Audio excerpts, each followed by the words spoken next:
the next presenter.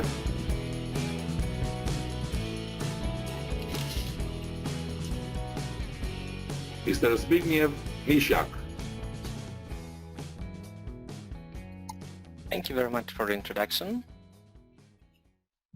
Welcome, Zbigniew. Hello, thank you very much for the introduction. I would be grateful if you could switch to my screen. Yes, wonderful, thank you very much. Can you see everything? Yes, it's fine. Okay, wonderful. Thank you. So, thanks for the introduction. Thanks to Cristobal for inviting me. During the quick presentation today, I would like to cover a few topics. I'll give you short info about myself. I'll tell you what is a business process architecture and what are the best ways to create it if you don't have that many resources. And perhaps there will be some questions that I'll be glad to answer. First, I'm here as a BPM blogger from the bpmtips.com. This is a site with practical tips for business process management professionals. And I was invited by Cristobal to tell you a few words about creating the business process architecture. Since the best ways to learn new things is to ask people smarter than I am, I started a series of interviews about the process architecture with guys like Roger Barton, which is a globally known authority about BPM, about John Tesmer, Jeff Varney, and Holly Lackland from APQC, who are providing wonderful service of APQC process classification framework, as well as Professor Marcello La Rosa from Queensland University of Technology, who runs one of the biggest and the best MOOC courses about the BPM in general. So the presentation that I will show you will be based partially on great insights from their side and to some extent on my experience, since I'm also a consultant at BLC Group, the software company that offers tools for business process management, and also the free BPM tool called ADONIS Community Edition, where I'm responsibility for the community of the users. ADONIS Community is a free tool also for commercial purposes.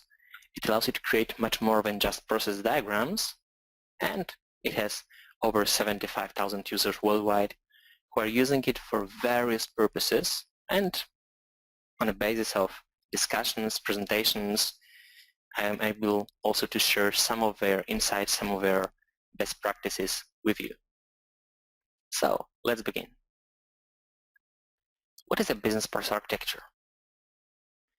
If we take a look at the definition from Paul Harmon's book, Business Process Change, the minimal set of elements that are in the business process architecture is just identification of major value chains and key processes and relationships between them.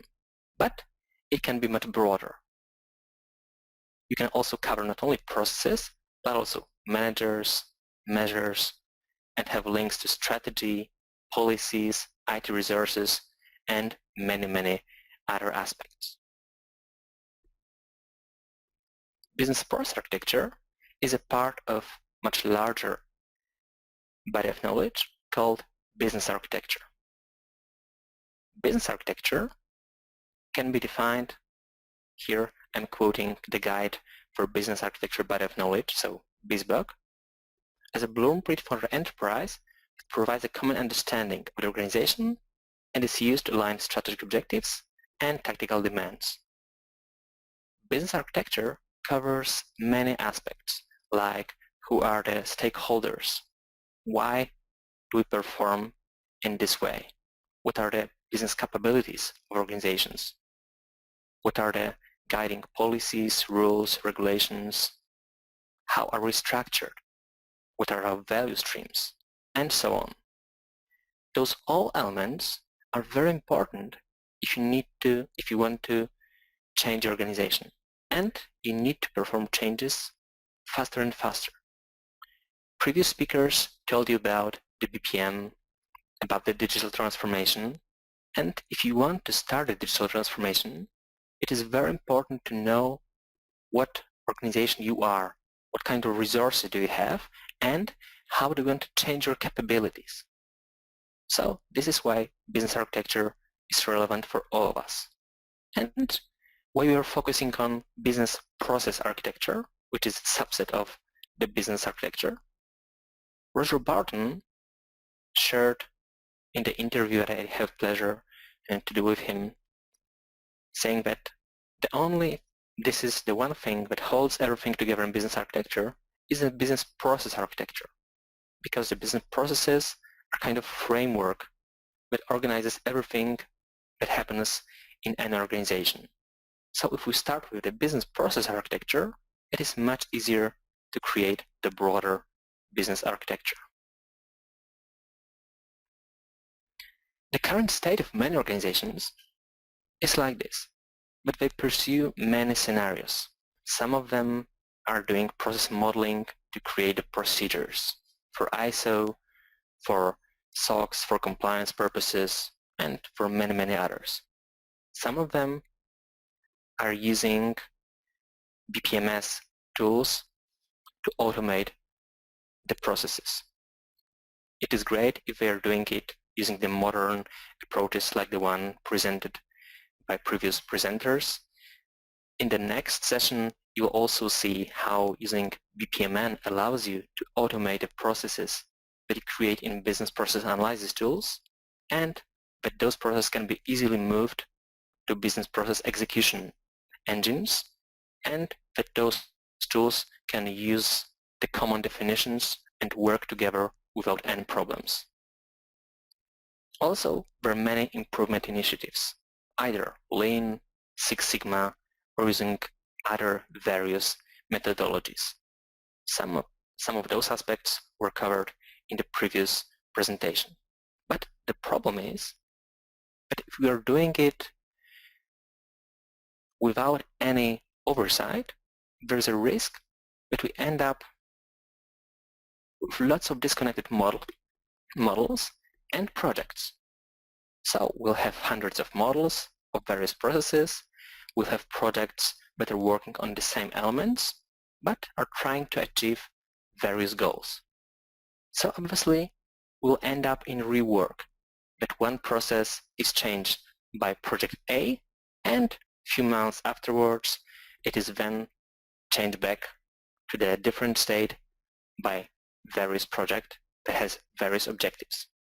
So the problem is that if we don't have any guidance regarding what processes do we have and what do we want to achieve, lots of rework will happen and it will result in self-optimization. So even if we run a Lean Six Sigma initiative and improve one part of the process, there is a risk that the whole end-to-end process, so from the customer need till satisfaction of this need, so for example, order to cash process, will not be optimal as a whole. It may be improved, it may be better than previously, but it will only work slightly better than it was previously, and it will not reach its full potential. So, why do we need the business process architecture? As I already told you, the big problem is that if we want to become a digital, it is not possible if we don't know what do we do, what are our capabilities, what is our structure, how do we perform the work, and more importantly, what work do we need to perform to make our customers satisfied. Business process architecture allows you to achieve transparency. It allows you to understand better what is happening, what are the processes, how do they relate, what are the connections, and it gives you a comprehensive view. So you see far more than just processes. You see how processes are helping you attain your strategic goals. You can see how business decisions, like the ones mentioned by my colleague from Signavio, influence the processes. You can see what kind of IT resources support the business processes or what kind of initiatives, projects, for example, improvement projects, are linked with your processes. So you need to have the comprehensive view to make better decisions, because if you make decisions on a basis of partial information, they will not be optimal. But the problem is that building business process architecture is sometimes seen as a necessary initiative, as something that only big corporations can afford to do, and many organizations end up with no architecture or maybe with a flat list of processes. Personal comment from my side, I know, for example, that in Poland, many banks just prepare a list of top-level processes in Excel, which is actually pretty funny, and just use it to show that they meet the compliance rules that enforce them to have some process architecture. And I'm sure that in many other countries it may be similar, that even big organizations don't see business process architecture as something useful. And this is because they don't understand that it could be done without any very significant resources involved. Of course, it will be long, it will need some resources, but it is not a daunting and resource-draining project. And in the following part, I will share a few tips how you can make it easier, faster, and get results easily. So, the first tip, how to create a business process architecture, is don't try to capture everything at once.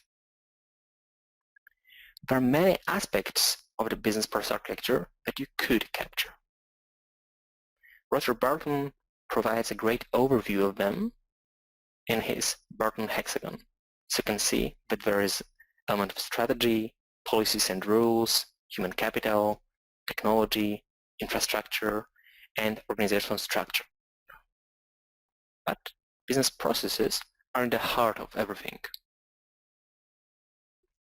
The problem is that very rarely you have time to wait till the long project of creating perfect business process architecture can complete.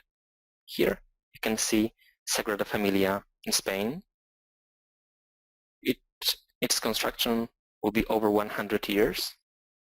It is not finished yet, but unfortunately we don't have that luxury to wait that long if we want to have something achieved in business. If we don't give tangible results within weeks or months, most probably our project will be eliminated.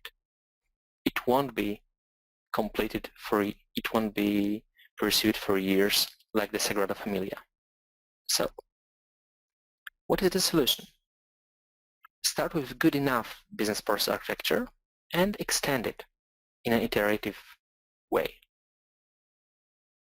So, as George Patton used to say, a good plan today is better than a perfect plan tomorrow.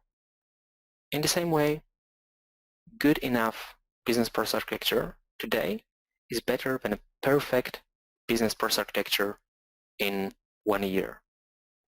So, what you could start with? The most basic elements can be name of the process, or the process owner, process goal, stakeholders, people who are interested in your process, scope, so when does it start, when does it end, resources, and maybe some regulations. Here I briefly switched my tool to show you how you could capture those example elements.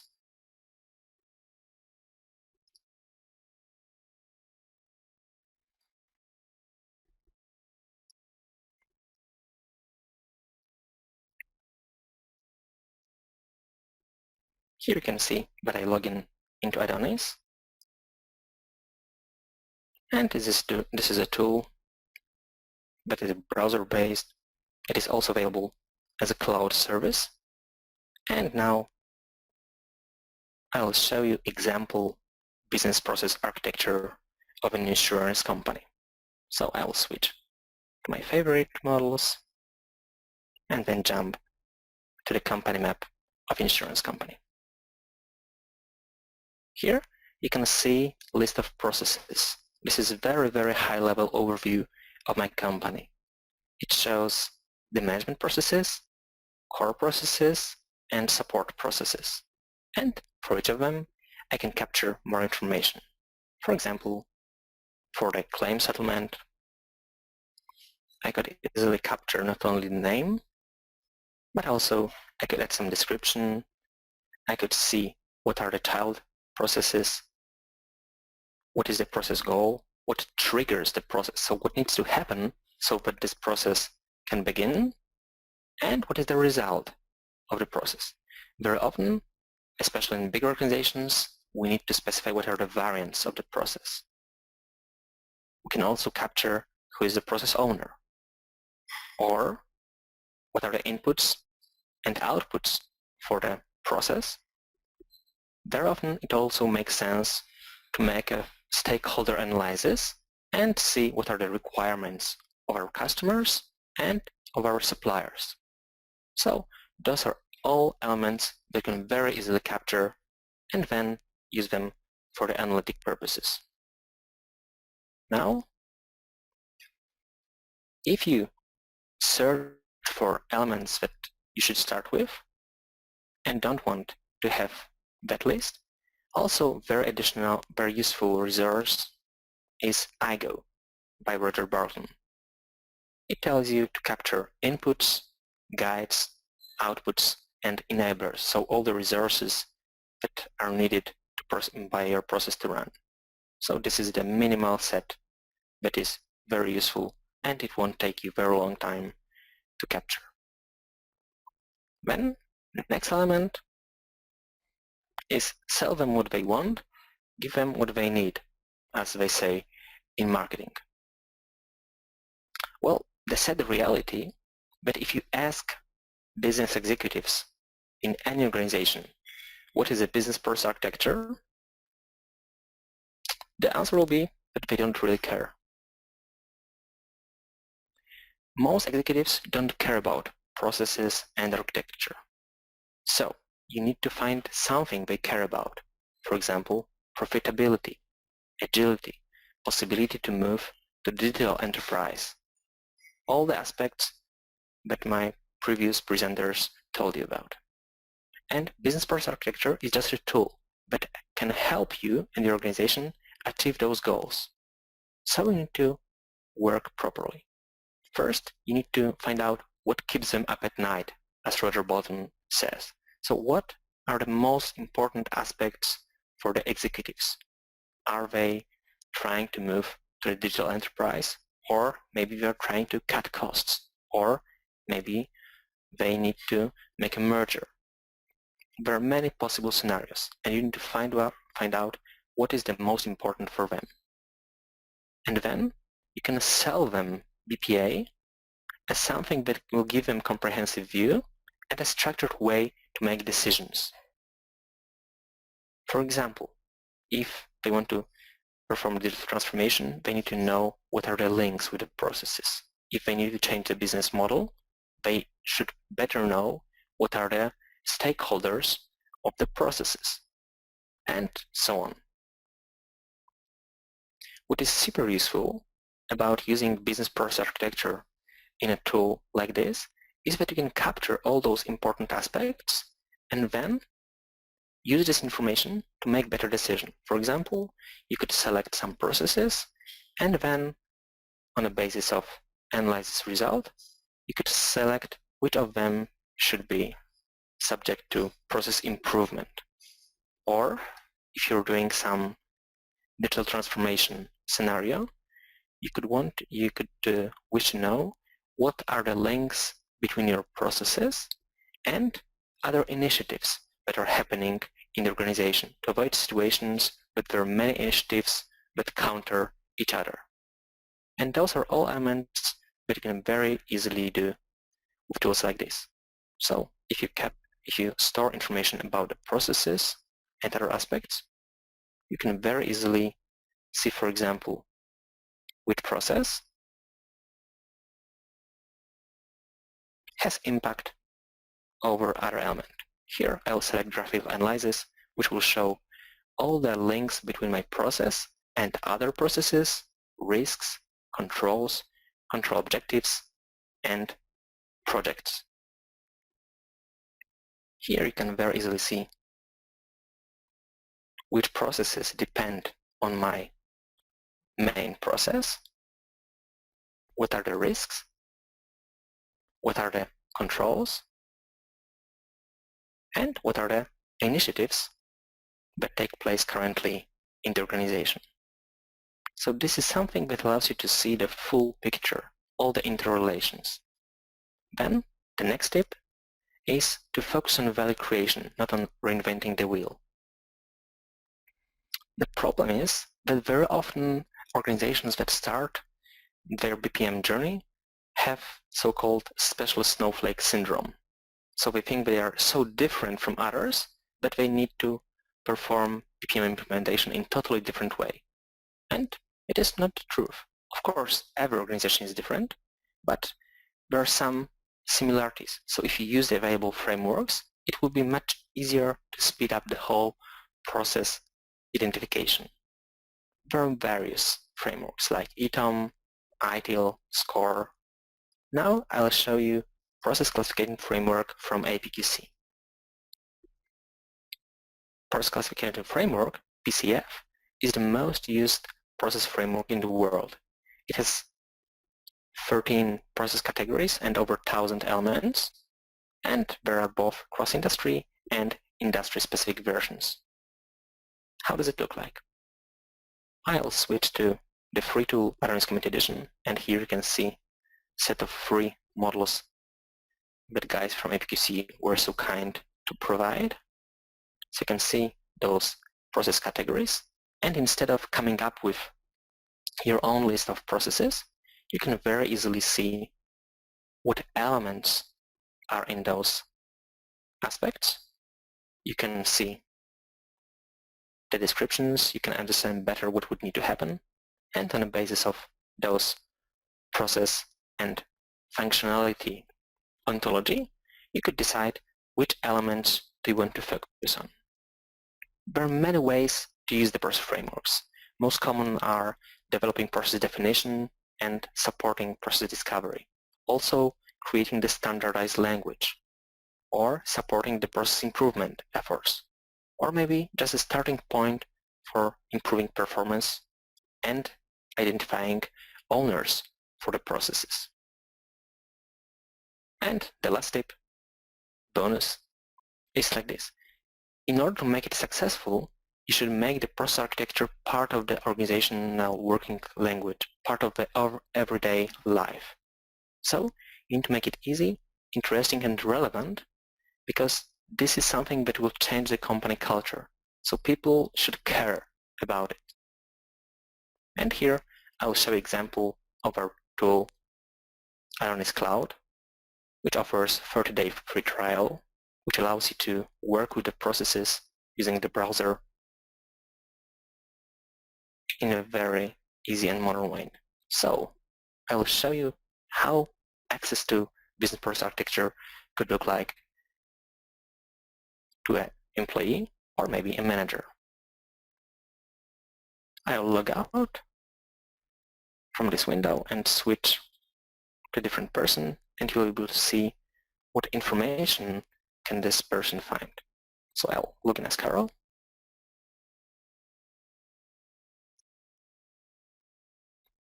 And Carol is an employee and is a manager responsible for risks and compliance. She does not create the processes herself, but she may be interested in taking a look at them and making some decisions on the basis of this. So she has her own dashboards for the process owner, where she can see what are the processes she's responsible for. There's a full list, there are some statistics, she can see KPI overview and the elements that she's responsible for. She can see the initiatives that are running in the organization that affect her processes, and she can see the progress, whether the data is up to date or not, and what happens in those initiatives. She can also see risks, and so on. The thing is that if you want to make BPM stick, you should be aware of various groups of people who are interested in processes. Process modelers obviously will want to create process diagrams in BPM, and employees probably will want to see the instructions. Managers will be interested in KPIs. Risk and compliance officers in the risks that happen in the processes. Process analysts will be interested in preparing specification for the IT colleagues, and so on. So what you need to do is to provide every of those roles something relevant and interesting. Thank you very much for your attention. If you have any questions, please feel free to either send an email or write or connect with me on Twitter. Thank you very much, Zbigniew.